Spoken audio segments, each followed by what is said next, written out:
porque aquele que Deus enviou fala as palavras de Deus, porque Ele dá o Espírito sem limitações. Esta palavra do Evangelho de João, capítulo 3, verso 34, damos as boas-vindas a você a mais uma reunião das promessas de Deus. Bem-vindo, bem-vinda. Obrigado a você que já se inscreveu. Não se inscreveu ainda não? Então inscreva-se em nosso canal, compartilhe o link. Esse projeto é de Deus, é para Deus e você pode participar dele. Muita gente está participando e nós agradecemos a você a participação. A nossa congregação é filiada à Primeira Igreja Batista do Rio de Janeiro, está aqui na Rua do Senado 324, coração da cidade do Rio de Janeiro. Você é o nosso convidado especial para participar das nossas reuniões às quintas-feiras, 19 horas, domingo às 9h30 da manhã, escola bíblica e culto, e à noite, 18 horas. Começamos mais cedo às 18 horas. Nós queremos parabenizar os aniversariantes da semana. Chegou para nós exatamente hoje, dia 4 de fevereiro, nosso querido Davi Sampaio, filho do nosso produtor, do criador do nosso canal, Rogério Sampaio.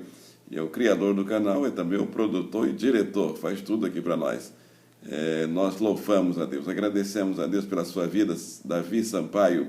Deus continue abençoando, muita paz, muita saúde, muitos anos de vida. A bênção do Senhor seja sobre a sua vida continuamente, que já está. Tem alguém na sua casa completando aniversário? Escreva o nome aí do seu querido, da sua querida. Na próxima reunião faremos a festa, com certeza, porque nós amamos vocês e esse momento é muito especial, o momento do aniversário.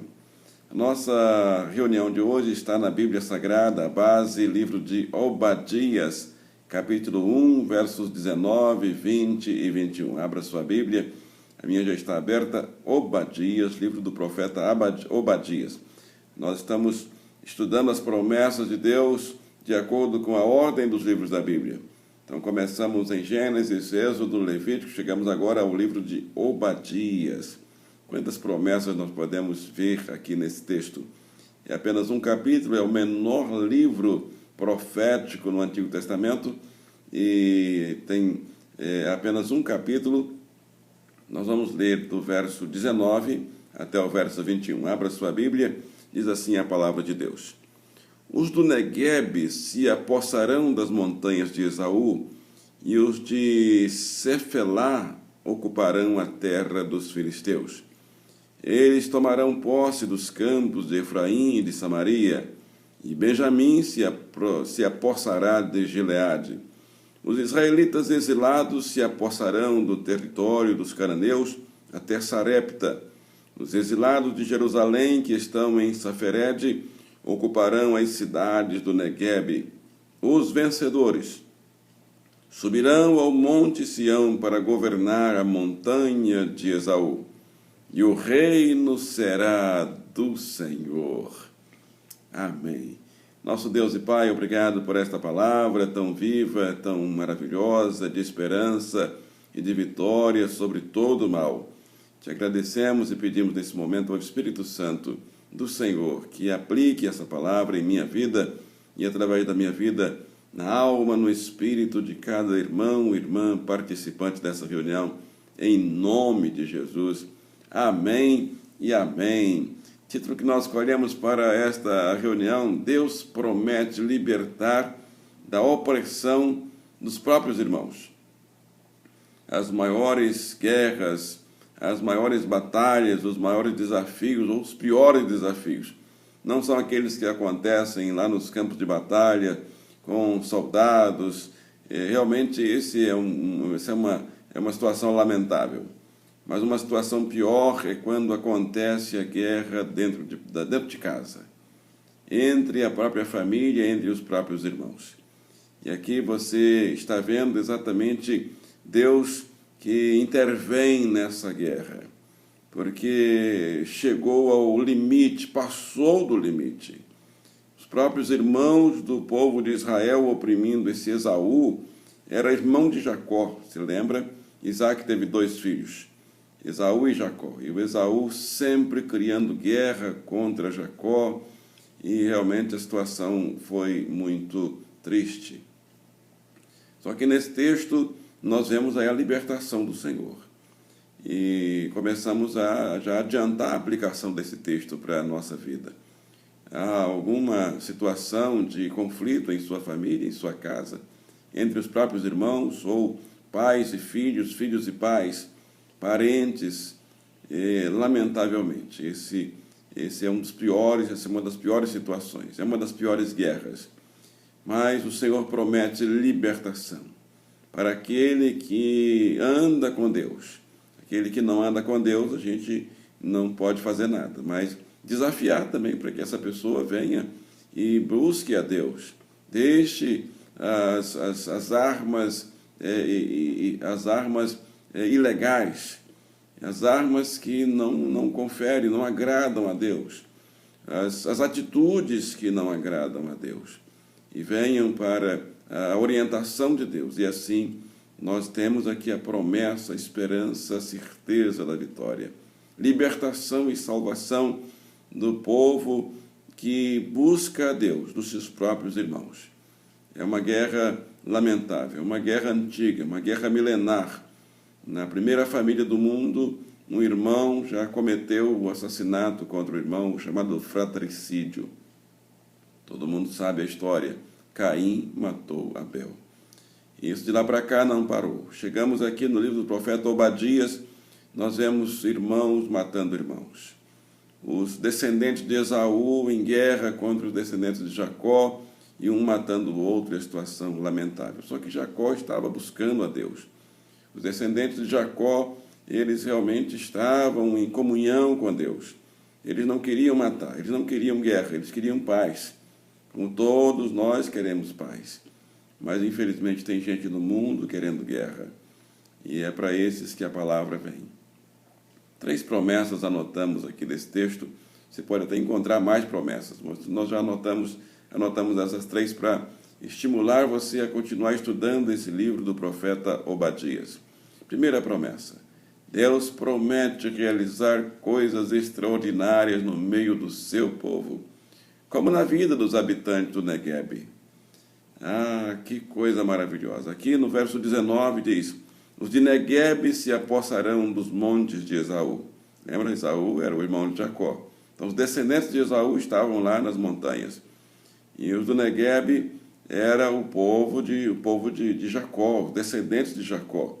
Então, a coisa mais difícil é criar uma guerra contra povos que estão em montanhas. Quem está nas montanhas, e realmente os descendentes de Esaú viviam nas montanhas. E eles achavam que eram invencíveis, porque tinham esconderijos nas montanhas. E quem começava a subir a montanha, eles logo davam um jeito de jogar um monte de pedras. Facilmente era destruído um exército que tentasse destruir, que tentasse subir as montanhas. É mais fácil se esconder também nas montanhas, nas cavernas. Quem não conhece, fica ali à mercê do inimigo. Mas a promessa do Senhor é: não há lugar intransponível para aquele que anda com o Senhor. Então, aqui no verso 19, os de Negueb se apossarão das montanhas de Esaú. E assim começa o texto. Então, Deus promete realizar coisas extraordinárias. Invadir as montanhas, conquistar as montanhas, era o maior sonho de quem vivia nas regiões fora das montanhas, nas regiões das planícies. E quem vivia nas montanhas achava que era o Todo-Poderoso, mas não era. O Senhor é Todo-Poderoso. Quem estava no Negueb tinha também toda uma situação. Quando fala aí do Negueb, havia um fenômeno na região do Negueb. O Negueb é uma região de deserto, mas havia um fenômeno chamado vades, que eram ribeiros que secavam no verão, mas voltavam a encher com as chuvas do inverno, deixando sua marca no solo, deixando adubo no solo com grandes valas, onde os produtores poderiam cultivar, e as mais belas flores, as mais belas plantas, os mais belos frutos aconteciam no deserto. O terreno arenoso e seco, quase petrificado pelo intenso calor, não absorve a água quando chove, por isso acontecem as enxurradas. no meio do deserto do Negueb.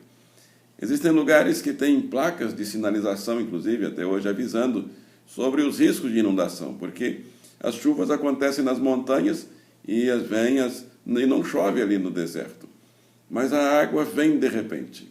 As chuvas raras são imprevisíveis e trazem um efeito de renovo para o deserto. Atualmente acontece lá na região do Negueb o chamado Festival Sul Vermelho, para celebrar a beleza das anêmonas. Sabe que são flores vermelhas que cobrem os campos áridos do Negueb, transformando literalmente o deserto em um jardim. Além desse fenômeno, o Senhor prometeu dar as montanhas de Esaú para aquele que estava na sua fidelidade, na fidelidade com Deus, que eram os descendentes de Jacó. A segunda lição, a segunda promessa que nós encontramos nesse texto, que anotamos aqui, é Deus promete livrar o seu povo da opressão dos inimigos, da mesma forma que livrou Israel dos filisteus. Essa explicação é mais latente, está mais próxima da sua lembrança. Quem foi o filisteu que desafiou o povo de Deus? Quem foi o filisteu de quase 3 metros que desafiou o próprio Deus, achando que era invencível? 1 Samuel 17, 21 diz: Israel e os filisteus estavam se posicionando em linha de batalha, frente a frente. 1 Samuel 17, 50 diz: Assim Davi venceu o filisteu com uma atiradeira e uma pedra. Sem espada na mão, ele derrubou o filisteu e venceu. Foi uma das maiores vitórias contra os filisteus. Esses filisteus aqui eram povos que não pertenciam ao povo de Deus e estavam sempre criando guerra contra o povo de Deus. E aí vem, então, a defesa do povo de Deus. Quem é a defesa do povo de Deus? É o próprio Deus. E Deus mostra, através de uma pessoa muito simples, que Deus é Deus.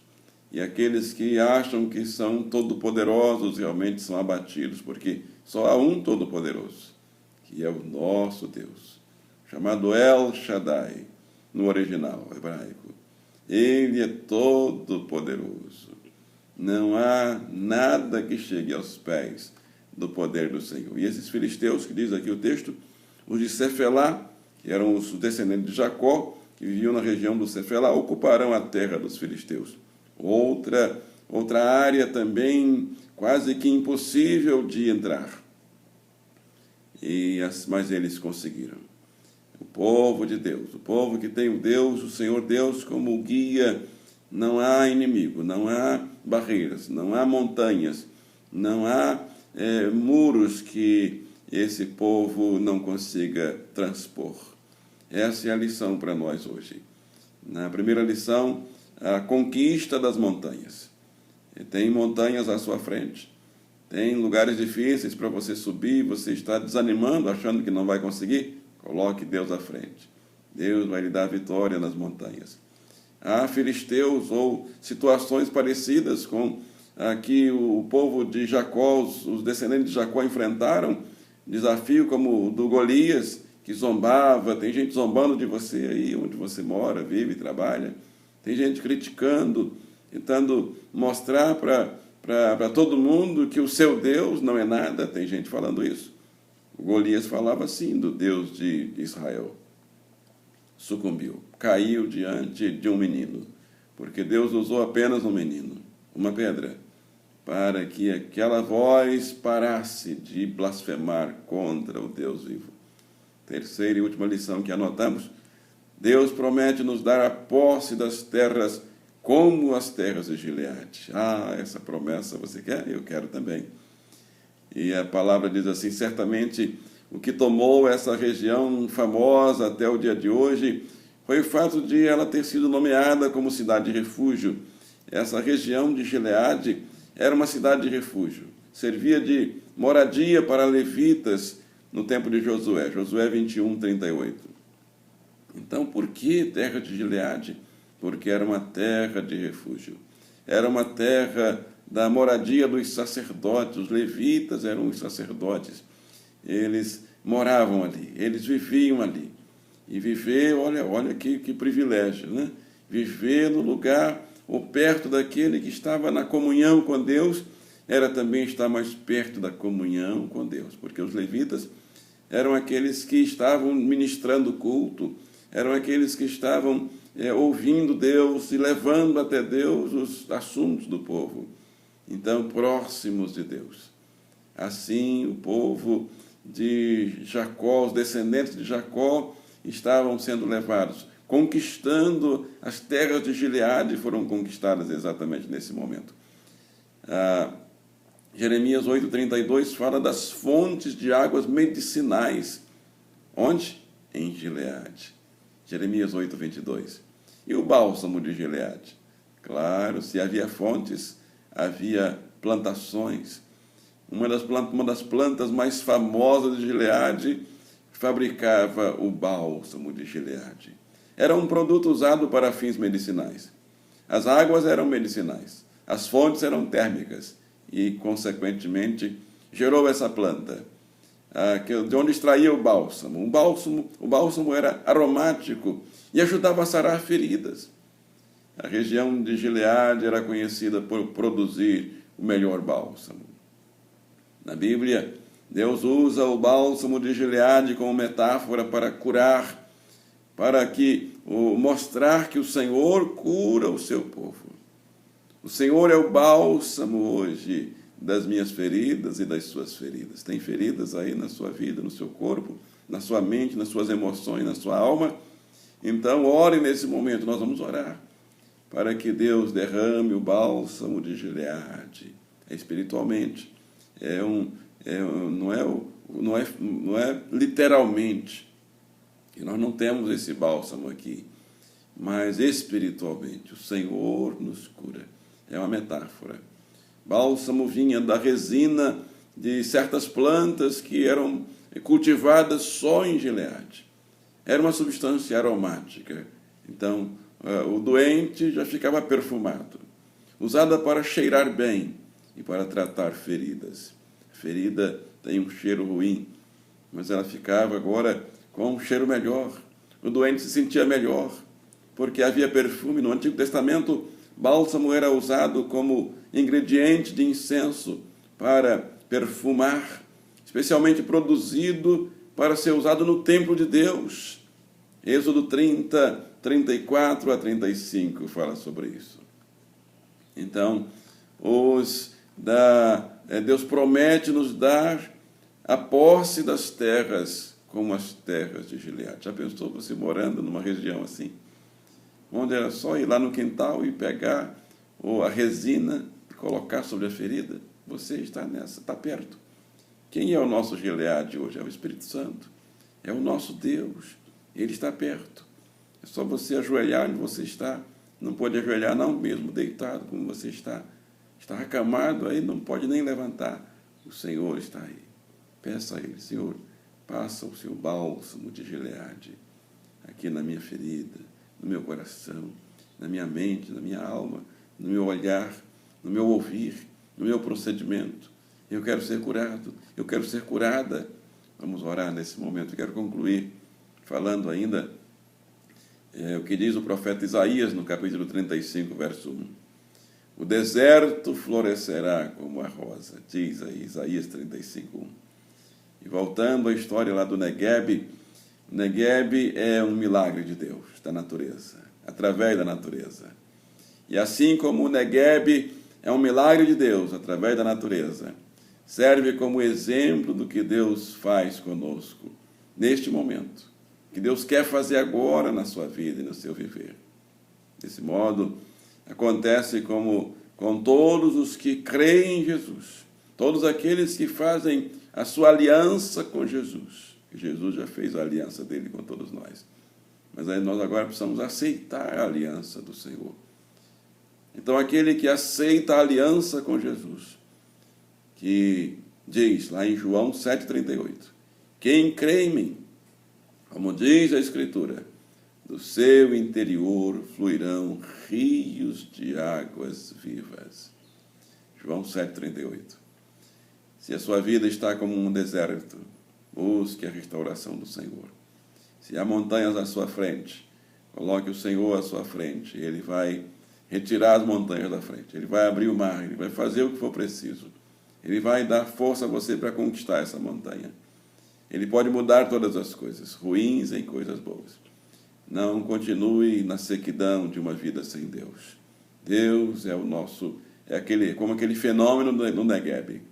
Deus é como a conquista das montanhas. Deus é como o bálsamo de Gileade. Tudo isso são metáforas, são exemplos, está na Bíblia aqui para que nós entendamos e aprendamos e vivamos hoje.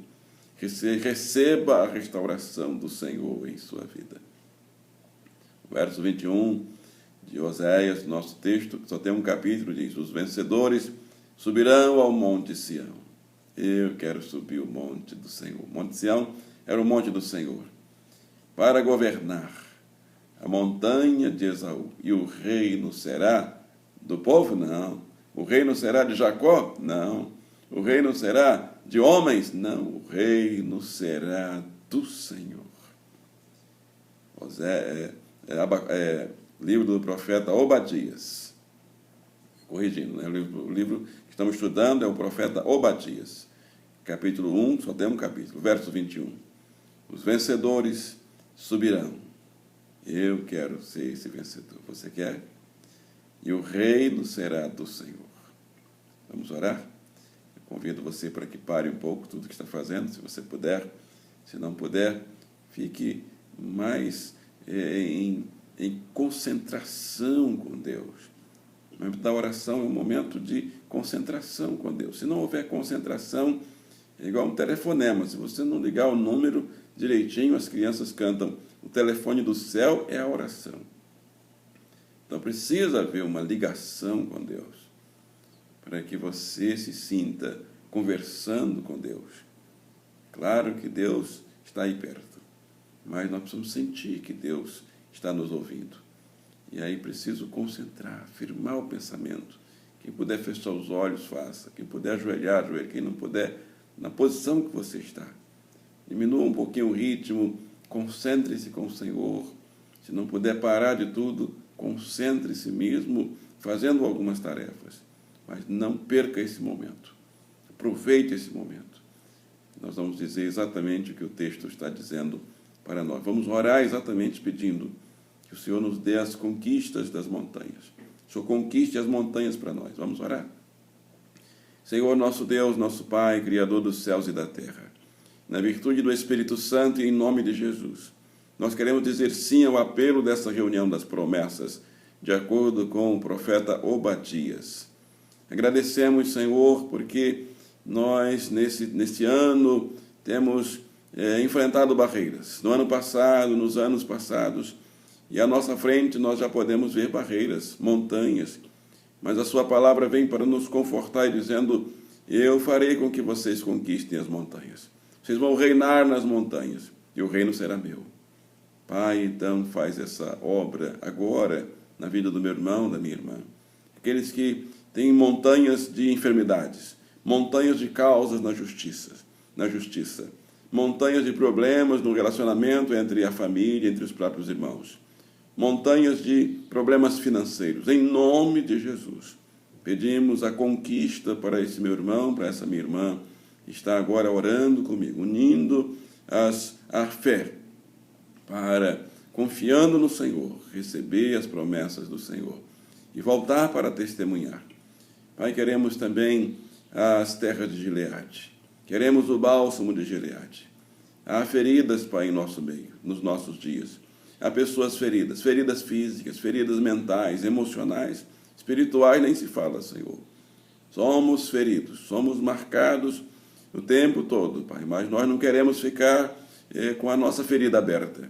Nós queremos que ela seja fechada. Então, traz a tua resina, Pai, lá de Gileade, lá do céu, e coloca nas minhas feridas e nas feridas do meu irmão. Sejam elas onde forem. Nós cremos que o Senhor vai sarar, o Senhor vai curar. O Senhor Deus Todo-Poderoso. Pai, nós queremos a sua bênção, queremos a sua vitória, precisamos da sua vitória. Queremos então estar diante do Senhor, ao seu lado. Queremos que o Senhor esteja à nossa frente e vamos seguir. Quando nós desviarmos, traz, Senhor, pega o seu cajado e nos traga de volta para o caminho. Pai, protege no seu povo, Pai, protege-nos. Precisamos da sua proteção. Senhor, a nossa decisão é sim para o apelo dessa reunião, o apelo do Senhor e do seu Espírito para a nossa vida.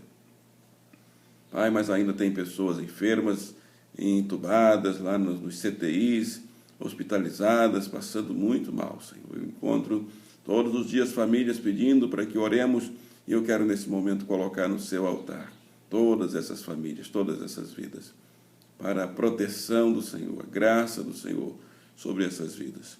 Peço também, Senhor, porta de emprego aberta para tantos que estão aguardando.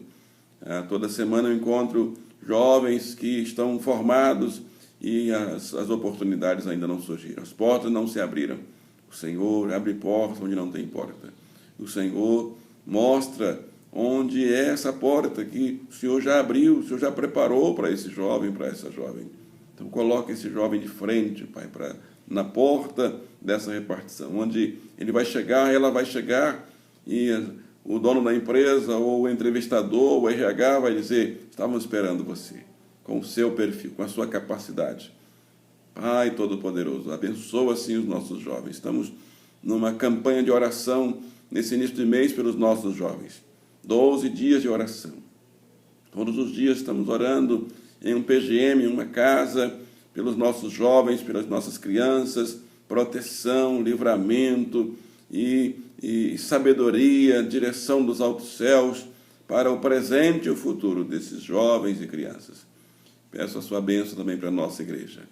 O Senhor promove um avivamento aqui no centro do Rio de Janeiro, aqui no bairro de Santa Teresa, aqui no bairro de Fátima.